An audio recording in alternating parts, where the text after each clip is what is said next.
Querido Dios y Padre que estás en el cielo, cuánto te agradecemos por el don de la vida. Te agradecemos por el privilegio de estar aquí en este lugar y poder adorarte libremente. Gracias por los cuidados que has tenido con nosotros en la semana. Y esta mañana nos hemos reunido aquí con un solo propósito: darte la gloria, la honra, la alabanza solo a ti, porque tú te lo mereces, mi Dios.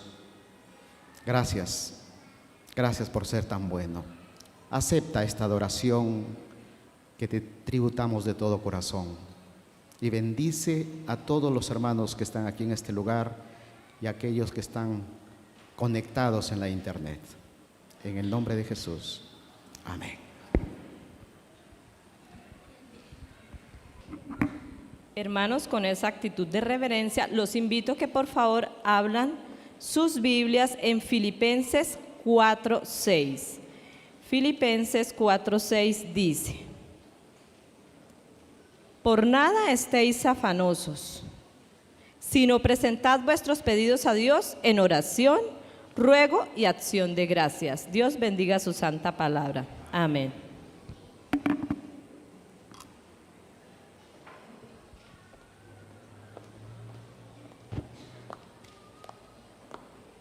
Hermanos, los invito para que nos postremos ante nuestro Dios.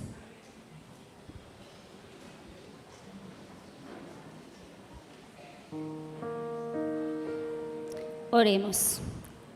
Santo Padre que estás en el cielo, delante de ti estamos, Señor, postrados para darte la honra y la gloria, Señor. Gracias te damos por esta maravillosa invitación que nos has hecho en este tu santo día.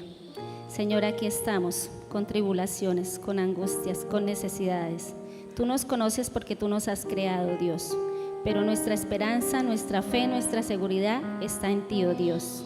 Te pedimos que seas tú el que mores en nuestros corazones, que perdones nuestras faltas. Perdónanos, Señor, si te hemos ofendido y si hemos ofendido a nuestro prójimo. Tú sabes que el enemigo a diario nos ataca, pero estamos confiados que por la sangre preciosa de nuestro Señor Jesucristo seremos limpiados de todo pecado. Queremos darte gracias por las bendiciones que tú derramas a diario sobre nosotros. Especialmente, Señor, gracias por darnos el alimento, gracias por darnos el dinero, en el cual también queremos devolverte el diezmo, Señor, que sea para el desarrollo de tu obra, Señor, para que muchos puedan conocerte y puedan también ser salvos como nosotros anhelamos ser salvos. También, Padre Divino, te pido por mis hermanos enfermos. Hay muchos de tu pueblo que están con su salud quebrantada y solo tú, que eres el médico de médicos, puedes obrar en ellos, puedes limpiarles, puedes sanarles, Señor. Esa es nuestra esperanza. Como también, Padre Divino, te pido el consuelo para mis hermanos que han sufrido por la pérdida de un ser querido. Tú sabes quiénes son, Señor. Solo tú puedes llegar y sanar sus corazones, darles el gozo, la paz y la tranquilidad que necesitan. Oh Señor, te pido que tú seas con ellos y con todos nosotros, que tu Santo Espíritu sea sobre nosotros en este momento que vamos a escudriñar tu santa palabra, que le des el don, la sabiduría, el entendimiento a la persona que has elegido para trazar tu palabra, Señor. Levántanos, Padre, con la bendición tuya, de tu Hijo y del Santo Espíritu. En Jesús, amén. Quiero invitarles a abrir sus Biblias en el libro de Filipenses, el capítulo número 4, versículo 6. Vamos a leer nuevamente el versículo que ya se leyó. Filipenses 4, 6.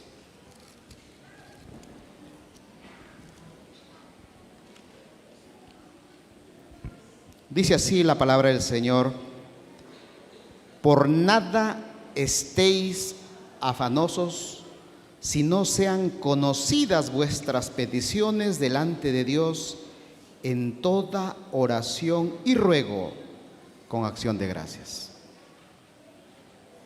Escogí este versículo porque al final del tema vamos a entender por qué Pablo escribió esto. y vamos a entender para aplicarlo en nuestras vidas. Aquí menciona algo muy importante, dice, con toda oración y ruego. Saben, hermanos, yo estoy aquí por la oración.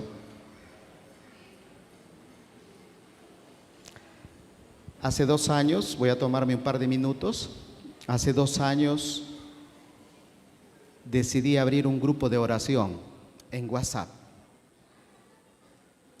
Y dije, estamos en el mundo de la tecnología, pues vamos a usar la tecnología para nuestro propio beneficio, para nuestro crecimiento espiritual.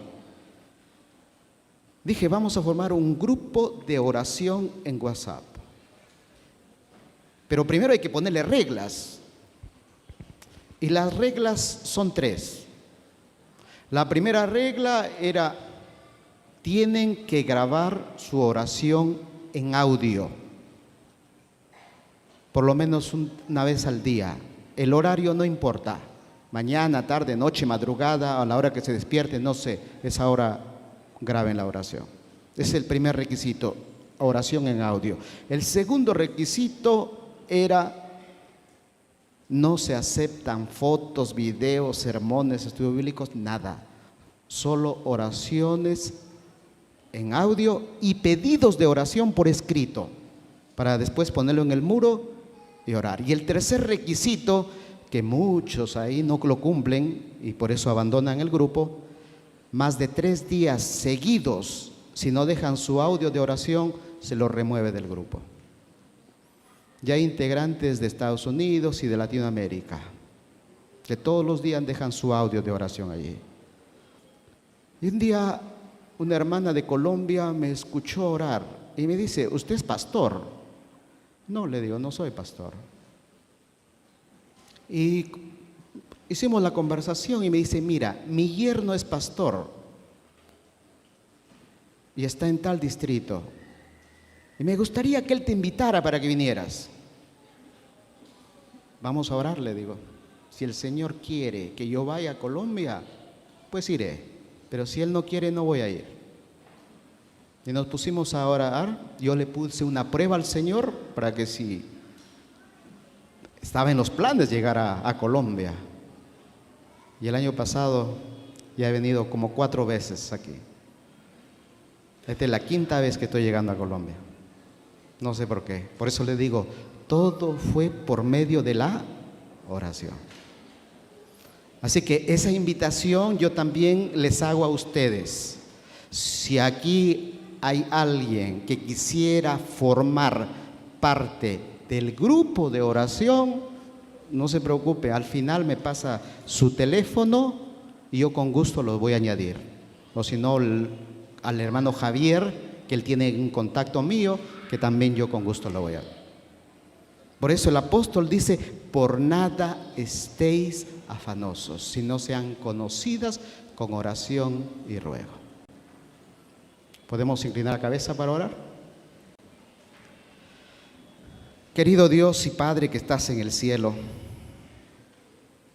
una vez más venimos hasta tu trono de gracia a pedirte tu compañía en este momento que vamos a estudiar tu santa palabra. Tú lo sabes perfectamente que yo no tengo ningún mensaje. El mensaje es tuyo. Yo pude haberme preparado, pude haberme estudiado, pero ahora llegó el momento de presentar a tu pueblo. Y para eso queremos contar con la presencia de tu Espíritu Santo, para que Él sea el maestro, para que la semilla que hoy día vamos a dejar en los corazones de mis hermanos pueda dar fruto, pero fruto para vida eterna. Por favor, que tus santos ángeles y tu Espíritu Santo esté aquí, que no haya distracciones y de tal manera que podamos estar atentos al mensaje. En el nombre de Jesús yo pido. Amén. Esta mañana permítanme ustedes hablar de las tormentas de la vida. Y esta mañana yo voy a hablar de 3 tormentas. En la Biblia hay muchas tormentas. Hay una tormenta, por ejemplo, cuando Jonás estaba huyendo, llegó a Nínive, eso es una tormenta. No me voy a referir a eso.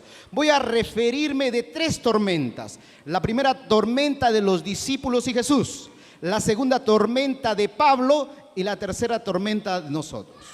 La primera tormenta me voy solamente a referirme. Es una tormenta que muchos lo conocemos. Resulta que un día Jesús estaba exhausto, estaba cansado después de haber predicado, haber sanado, y dijo: vamos al otro lado del mar. Y con sus discípulos, y Jesús subió a la barca y como estaba exhausto, se acostó a dormir. Y la Escritura dice, en los evangelios, especialmente Marcos, menciona y dice que desató una tormenta a medianoche. Yo soy un hombre de detalles, a mí me gustan los detalles y la Biblia no me da detalles. No me dice exactamente cuánto tiempo duró esa tormenta, no me dice. Tal vez pudo haber durado 1 hora, 2 o 3 horas, o tal vez toda la noche, no sé, no me da ese detalle. Pero es cierto, había una tormenta. Y cuando hay una tormenta y estás en una embarcación, esa embarcación se mueve de un lado para otro. Y los discípulos, que eran pescadores, hombres con experiencia, trataban de mantener el equilibrio de la tormenta. Y yo no sé, por eso dice, me gustaría que la Biblia diera más detalles y no le da. Me gustaría tal vez ver su cara de los discípulos, qué cara tenían. Estoy seguro que tenían una cara de desesperados, remaban de un lado para otro, trataban de sacar el agua que se había entrado dentro. Pero ¿saben una cosa? Se olvidaron de lo más importante. ¿Y saben quién estaba en la barca? Jesús. Y ahora los discípulos usan a Jesús, lo buscan a Jesús como última oportunidad. Como última oportunidad. Y a veces me pongo a ver en mi propia vida, ¿será que a veces yo estoy interesado en solucionar mis problemas? Tal vez sacar el agua de la embarcación, tal vez remar, mantener el equilibrio y como último recurso me acuerdo de Jesús. Aquí viene la primera pregunta. ¿Los abandonó Jesús a sus discípulos, sí o no? No. Que ellos decidieron usarlo como última oportunidad, ese es otro problema. Primera tormenta, Jesús estuvo allí. Vamos a la segunda tormenta. Ahí sí me voy a tener un espacio que está allí en Hechos de los Apóstoles. Ahí sí me voy a detener para entender esta tormenta, que fue una tormenta diferente a la anterior. Capítulo 27 de Hechos de los Apóstoles. Ahí vamos a encontrar a un apóstol que estaba yendo para Roma. Ahí me narra en todo el capítulo que no fueron una noche, sino fueron días de tormentas. Capítulo 27 del libro de Hechos de los Apóstoles, el verso 4. Dice así: y haciéndonos a la vela, después de allí navegamos a sotavento de Chipre, porque los vientos nos eran contrarios. Ay, ay, ay. Empezamos la navegación ya con problemas. Y ahí dice, los vientos no estaban a nuestro favor, nos eran contrarios. Verso 9 dice, y habiendo pasado mucho tiempo y sabiendo ya peligrosa, y siendo ya peligrosa la navegación, porque haber pasado ya de ayuno, Pablo les amonestaba. Otro detalle nos da allí, peligrosa la navegación. Empezaron mal y obviamente no iban a continuar bien. La situación se iba poniendo cada vez más y más mal. Verso 14, ahora cambia abruptamente. Mire que dice, pero no mucho después dio contra la nave un viento huracanado llamado Euroclidón. No sé, a los que han tenido la oportunidad de estar en medio de un huracán, pueden entender esta expresión, un viento huracanado. Cuando el viento sopla con una potencia que a un vehículo, a un camión inclusive de esos grandes, los da vuelta.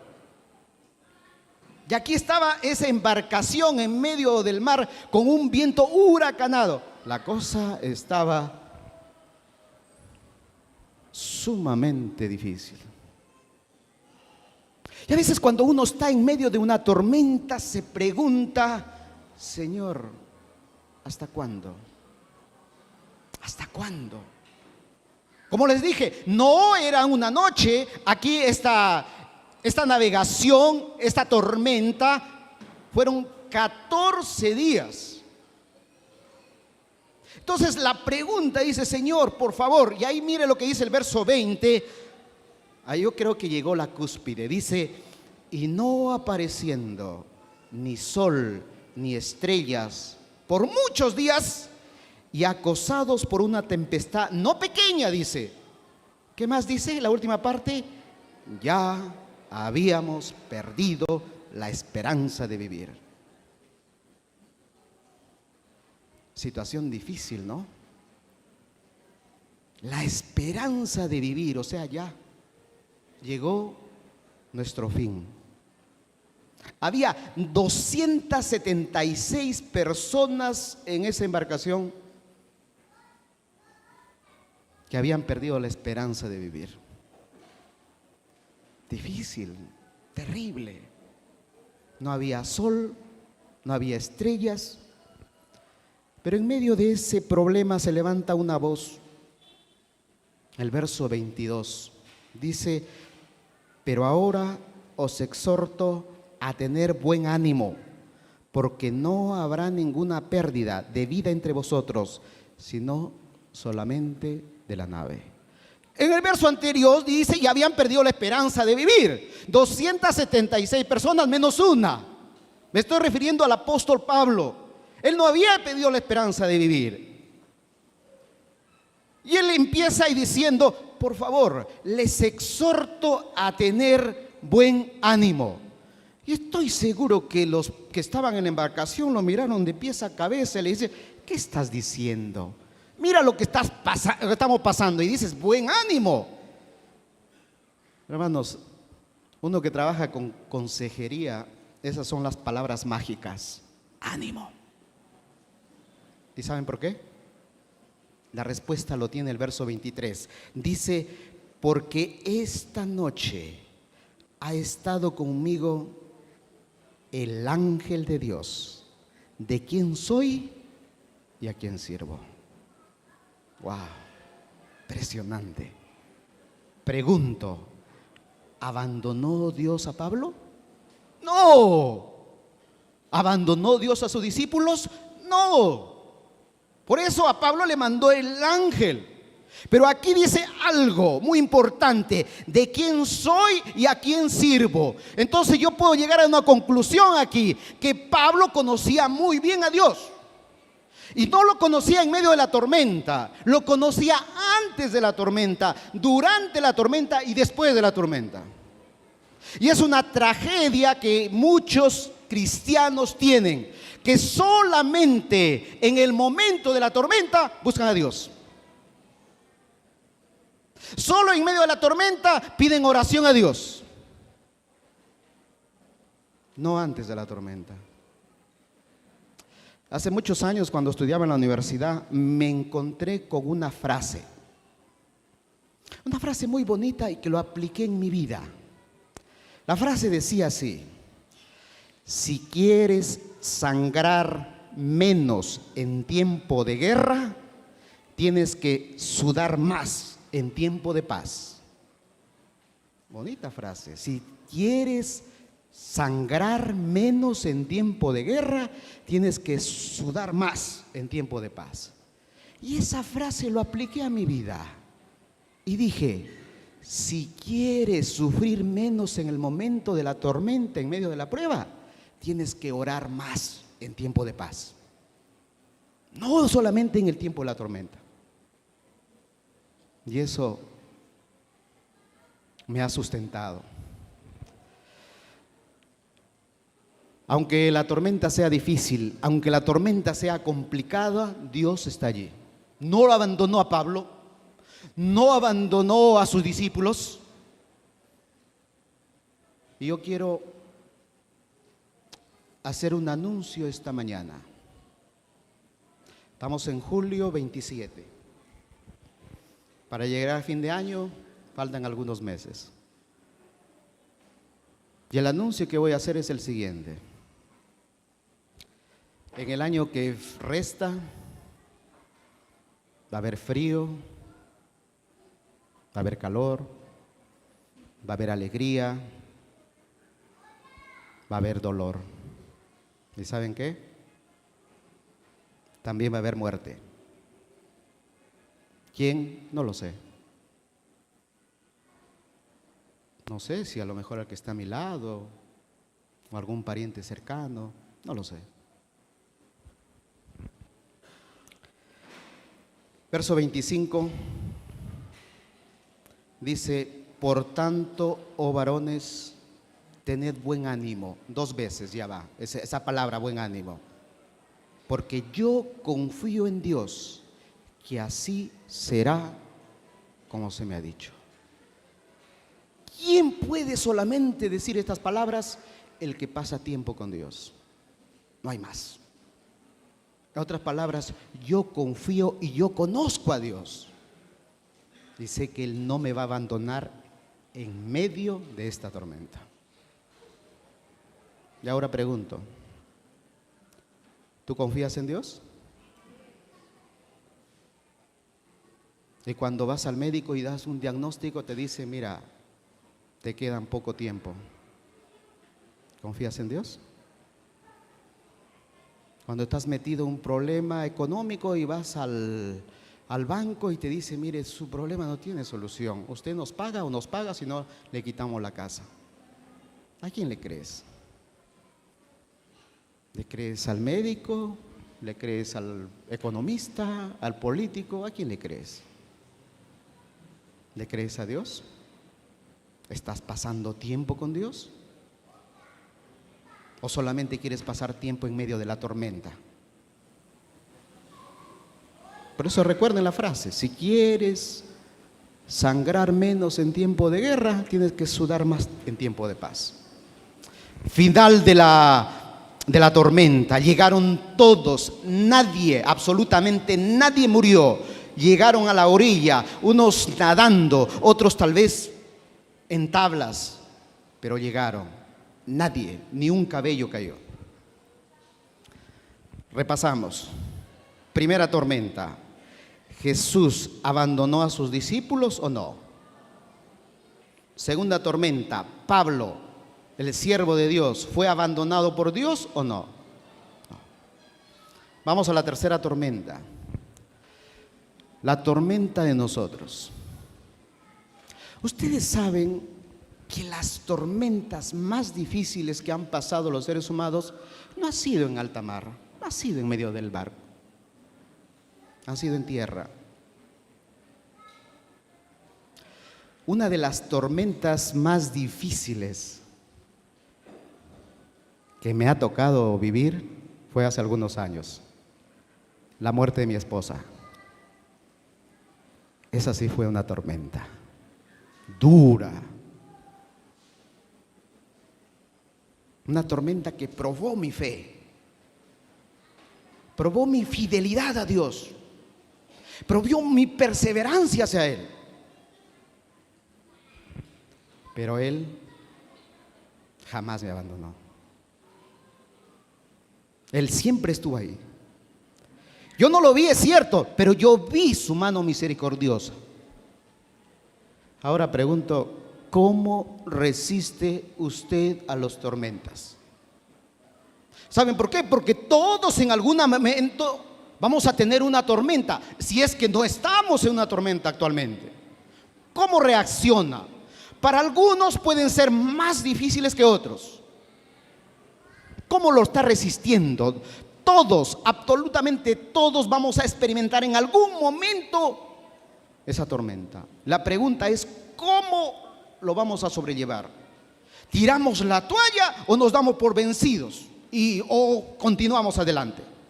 ¿Cómo respondemos?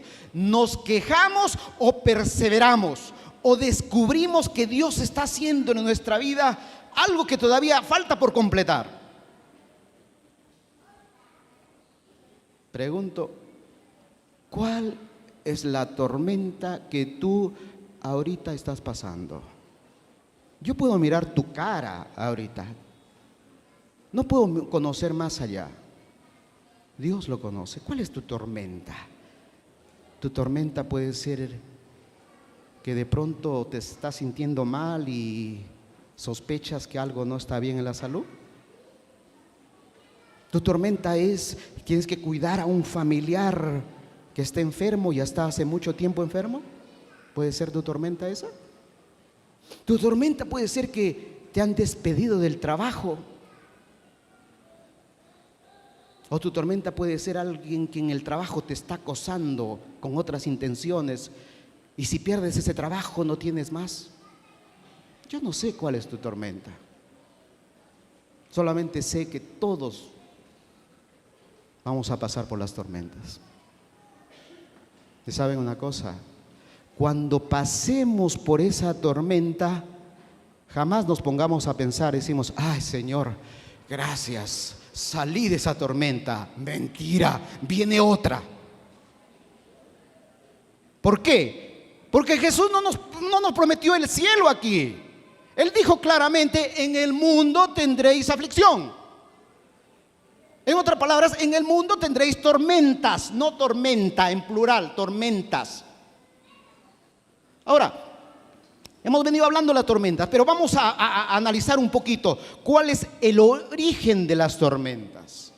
En primer lugar, algunas tormentas las creamos nosotros mismos. ¿Qué dije? Algunas tormentas las creamos nosotros mismos. Hace algún tiempo atrás vino a consejería un hermano de la iglesia. Tenía problemas, 19 años de casados, tenía problemas con la esposa, era un infierno.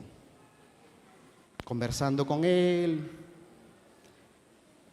y a mí me dijo algo que llamó poderosamente mi atención.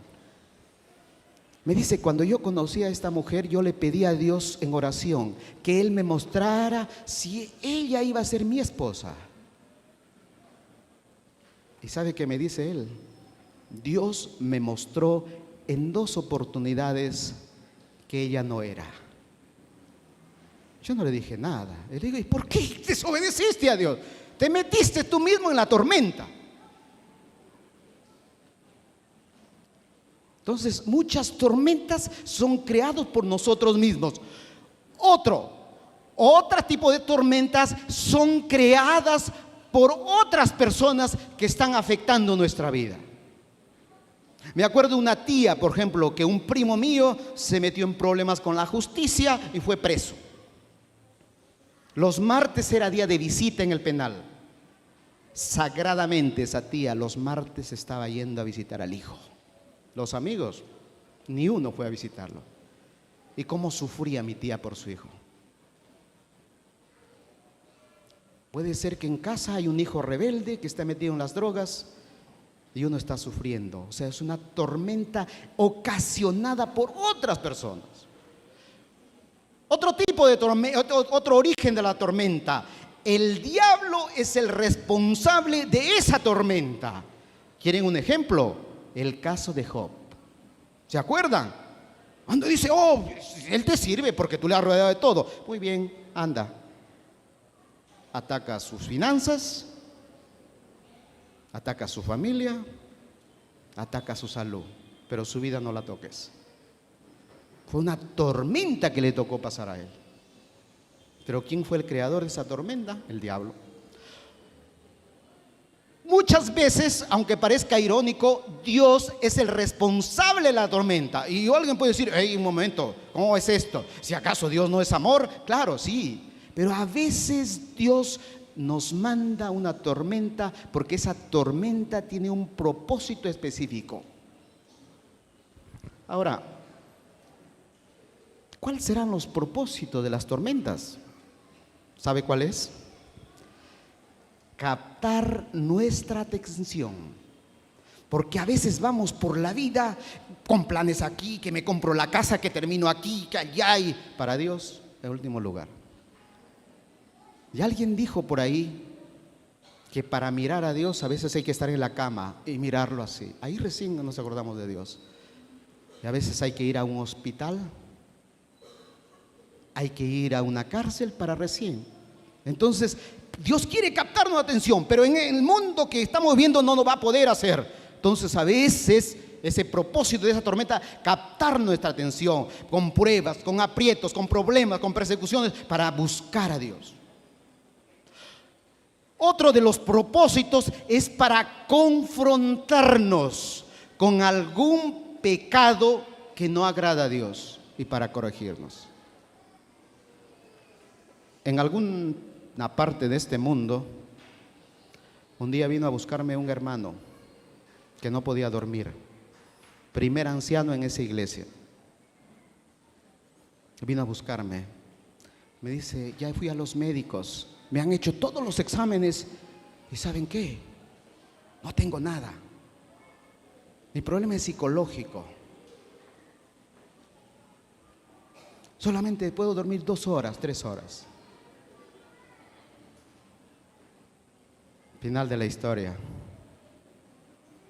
El hermano estaba en adulterio con la secretaria de la iglesia por 2 años. Tenía su familia. Confrontarnos con algún pecado. Otro de los propósitos es que soltemos a lo que tenemos aferrado. A veces queremos esto, queremos esto, queremos esto, y a veces Dios nos manda esa tormenta para soltar. ¿Saben por qué?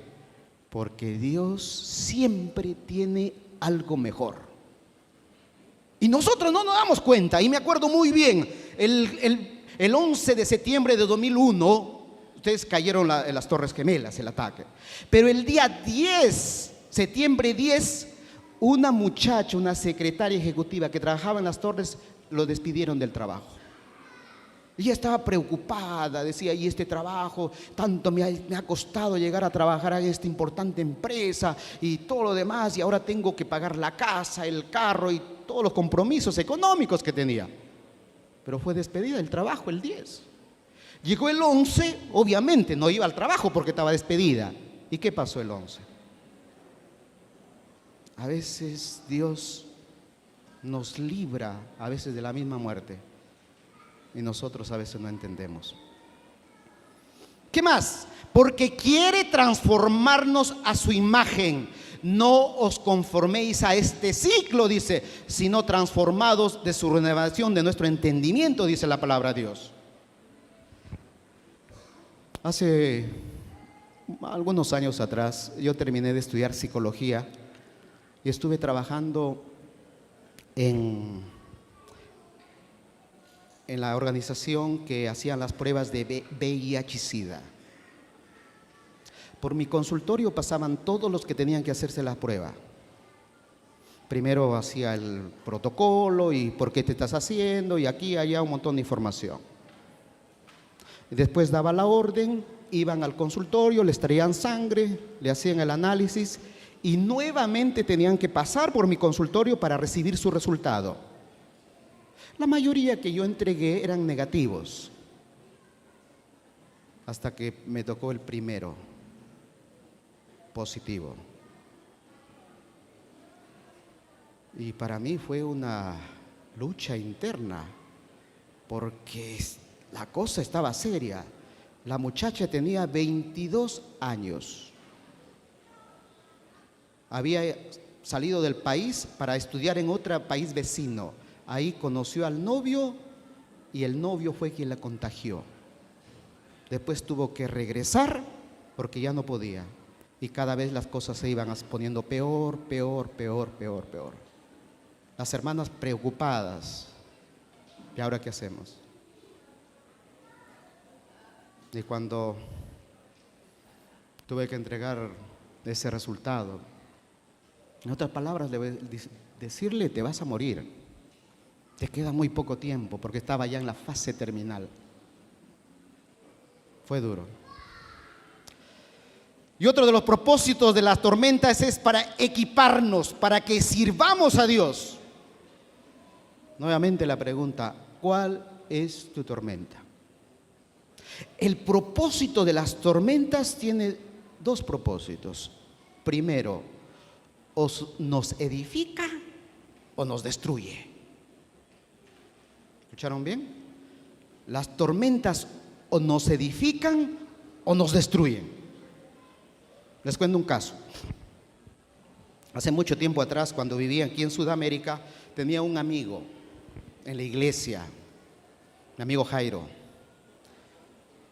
Excelente como persona, líder en la iglesia, organizando campamentos, vigilias, todo. Él tenía una compañía de exportación de medicamentos. Él tenía acceso a los laboratorios. Y él comenzó a hacer algo debajo de la mesa. Yo ya me tocó emigrar a Estados Unidos y un día conversando con mi hermano, le digo, ¿y qué es de Jairo? Y me dice, ¿no sabías? No, está preso, me dice. Pero le digo, ¿cómo? Si yo lo conozco muy bien, un muchacho de la iglesia, líder, consagrado al Señor y está preso. Sí, me dice. Bueno, pasó el tiempo y un día en la computadora, no sé si se acuerdan el famoso Messenger, cuando uno se conectaba, entonces vi a él, era Jairo. Y me saluda. Hola, me dice, ¿qué tal? Entonces, yo no le voy a preguntar nada de su problema, ¿no? Pero no hubo necesidad. Él mismo me lo contó. Me dice, sí, que entró en una tentación de ganar unos pesos más y comenzó a vender productos sin receta médica. Ya la policía venía siguiendo los pasos hasta que lo agarró, fue a la corte, 27 meses. Y él me dijo algo que me estremeció. Me dice, fueron los 27 meses más lindos de mi vida. Y le digo, ¿qué estás diciendo? 27 meses te comiste en la cárcel. Y me dice, los más lindos de tu vida. No puedo creerlo, le digo, porque en una cárcel sudamericana que está diseñada para 30 personas te meten 60, 90. Y me dice, los más lindos de tu vida. No, me dice, espérate, no vayas tan rápido. Porque en esos 27 meses hice lo que afuera no hubiera hecho. ¿Y qué hiciste? En esos 27 meses leí la Biblia 7 veces, del Génesis al Apocalipsis. Afuera no lo hubiera hecho. Y di 150 estudios bíblicos de la fe de Jesús completos. Afuera no lo hubiera hecho. Por eso te digo, fueron los mejores meses de mi vida. O la tormenta te edifica o te destruye. Otro caso de una tormenta que destruyó. Conocía yo a un muchacho, lo había conocido en Sudamérica y lo volví a topar en Estados Unidos. Él alejado de la iglesia. Y yo insistentemente invitándolo a la iglesia, que vamos a la iglesia y que todo lo demás. Y estaba comenzando a ir a la iglesia. Hasta que un día, después del servicio de la iglesia, fuimos a su casa. En eso abre y ya había llegado la correspondencia. Y mira, una multa. Pero dice, ¿y esta multa de qué es? Lo rasgó el sobre y era una multa porque él se había estacionado en un estacionamiento para handicap, para discapacitados. La policía le puso un ticket y le llegó ya el ticket.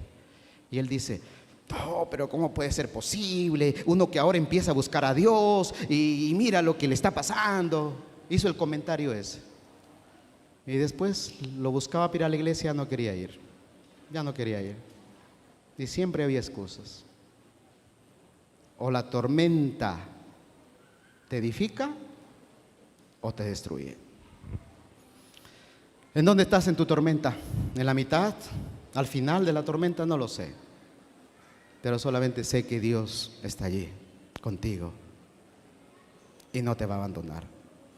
Quiero terminar contándote una historia que quizás esto te va a ayudar. Dice que en un reino en Persia había un rey que tenía muchos problemas en su reino.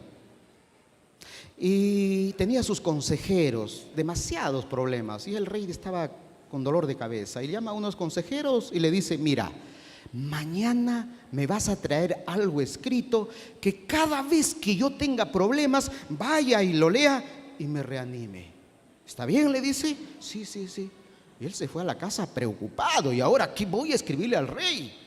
Llegó a su casa, le cuenta a su esposa, le dice: mira, el rey me ha encomendado misión y ahora no sé qué voy a escribirle. Le dice: ¿te sirvo la comida? No, no, no, no me sirvas, no quiero cenar. Preocupado, pensando él, se fue a la cama, no podía dormir. La esposa se fue a la cama y ahí en la noche dando vuelta, ¿qué le digo al rey? Algo. Finalmente a las 2 de la mañana dice que se quedó dormido. Al otro día despierta, alegre, contento, se va y le dice: mi amor, sírveme el desayuno. Él le dice: ¿hiciste el trabajo del rey? Sí, le dice. Ah, qué bueno. Se va al trabajo, a la corte, y cuando entra, lo primero que ve el rey y lo llama. ¿Hiciste lo que te pedí ayer? Sí, le dice. Muéstrame, dame. Y le dio. Lo leyó el rey y sonrió. Buen trabajo, le dice. ¿Sabe qué es lo que había dicho? ¿Qué cosa? Pasará. Solo una palabra: pasará. Cada rey que tenía problemas, el rey miraba la frase: pasará, pasará. Yo te digo esta mañana, no importa dónde estés en tu tormenta, solamente te digo una cosa: pasará. No sé si al inicio de la tormenta, en medio de la tormenta o al final de la tormenta, pero pasará. Mi deseo es que tu fe crezca. Mi deseo es que aunque vengan las tormentas que vengas, no te sueltes de la mano del Señor, porque de Él es tu fuerza y Él jamás te abandonó. Recapitulamos: ¿abandonó Dios a sus discípulos? ¿Abandonó Dios a Pablo? ¿Nos abandonará a nosotros? Que Dios nos bendiga.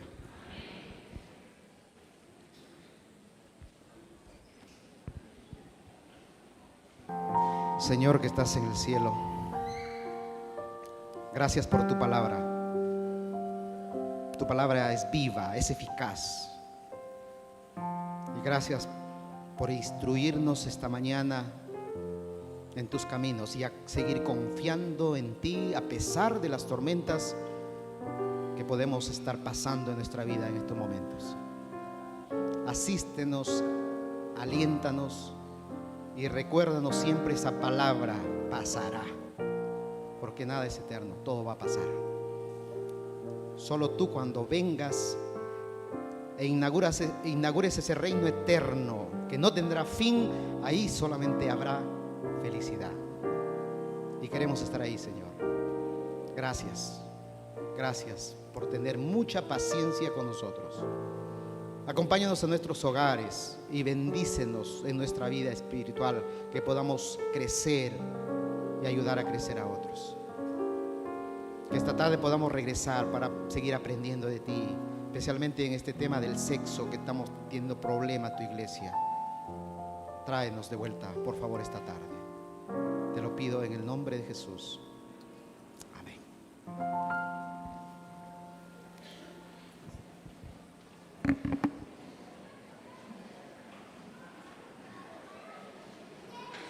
Sí.